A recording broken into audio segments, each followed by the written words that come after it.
Good morning, Pershing Hill students. Happy Fish in a Tree Friday. Today, we're going to pick up right where we left off. Chapter 20. Is this a good thing? I hear the front door slam, and Travis calls for me. He sounds happy, and I mean really happy. He appears in the doorway of my room. Guess what? What? I ask, but he doesn't answer. He just stands there with a big dumb grin on his face. And then I notice what he has in his hand, and I jump up.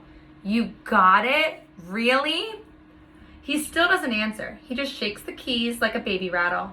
So we run outside, and sitting there at the curb is a surprise, but not the kind of surprise I hoped for. I know it doesn't look like much, but he's wrong. It looks like a lot.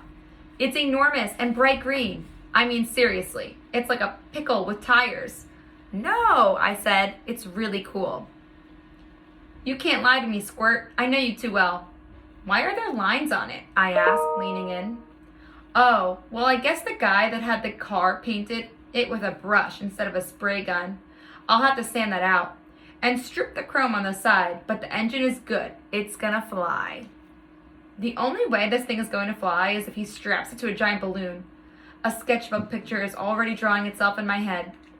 And there are no computers in a car this old, just a man and his machine. I look up. Is that really a good thing? He shoves me a little. You'll love it when it can take us to places. To the beach? To Six Flags? I look up quick. Really? Wherever you want to go, Squirt. I had never imagined that his car would be our car, that he would take me places. You want to take it out with me now? Sure. Am I pushing or pulling? You're going to be sorry you dissed this beauty. I'm telling you, you've got to be loyal to your car. Travis, you do know it's only a car, right? Only a car, he asks. Only a car. He runs to the other side and slides in. He unlocks the front door for me and I get in too. It's a big bench seat. The Walking Liberty $50 hangs from his rearview mirror. It makes me feel like Dad and Grandpa are with us.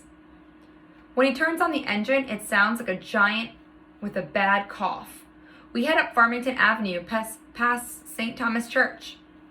It had been running all morning and now it started to rain. Big drops of rain fall on the windshield like bombs. Travis says a bad word, pulls over, and grabs a silver spring and a piece of wet rope from the glove compartment. What are you doing? He jumps into the rain, grabbing the windshield wiper on my side and connecting it to something at the bottom of the window with a spring. Then he ties the wiper to the second wiper and throws the rope through his window and jumps in, laughing and dripping wet. What are you doing? I ask. 3 hours, he says. What are you talking about? 3 hours after this thing was registered this morning, the wiper motor went. So I went by the hardware store and rigged this up. Watch. With his left arm, he pulls the rope and the wipers clear the window of water. When he lets go, the spring yanks them back down, slapping the bottom of the window. Hey, I thought you said you were a genius, I joke.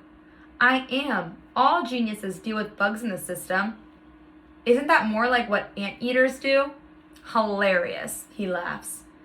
Isn't it a little hard to drive and do that? You're right, Squirt. You can do the wipers, he said, throwing the rope into the back seat. Climb over and sit behind me. Okay, I say, climbing over the seat.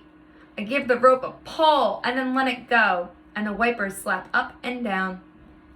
It's kind of fun to see the wiper clear the window, make the blurry all clear.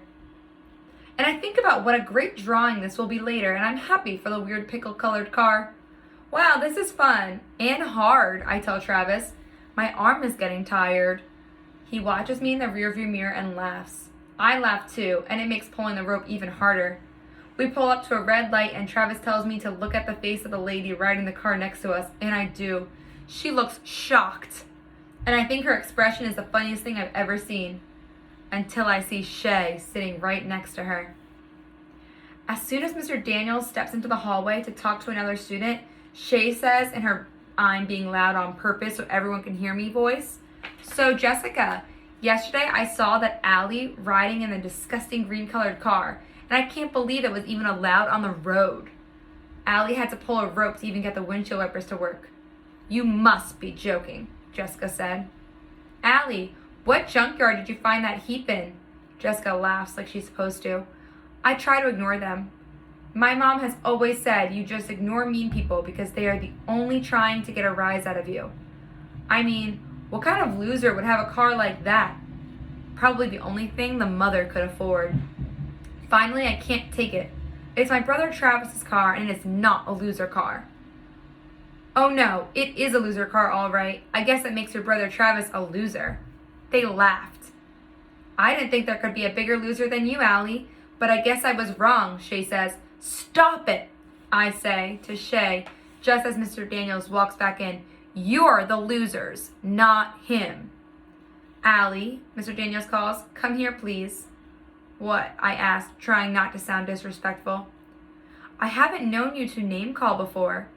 They can call me anything they want, and believe me, they do. But they can't say anything about Travis. Never. Is Travis your older brother? He's my big brother. He half smiles. Is there a difference? Yeah, there is an older brother is older. A big brother looks out for you and smiles when you walk into a room. He nods slowly. I see. He clears his throat. I understand you are upset, and I appreciate that you're defending your brother. But walk away next time, okay? I nod, but I have to admit, I'm getting awfully tired of walking away. Allie looks up to her big brother Travis. He's a role model because he follows rules and directions, he's kind to everyone he meets, and he works really hard. Do you have a role model like Allie? Go ahead and share with your class. Have a fabulous Fish in a Tree Friday. We'll see you real soon.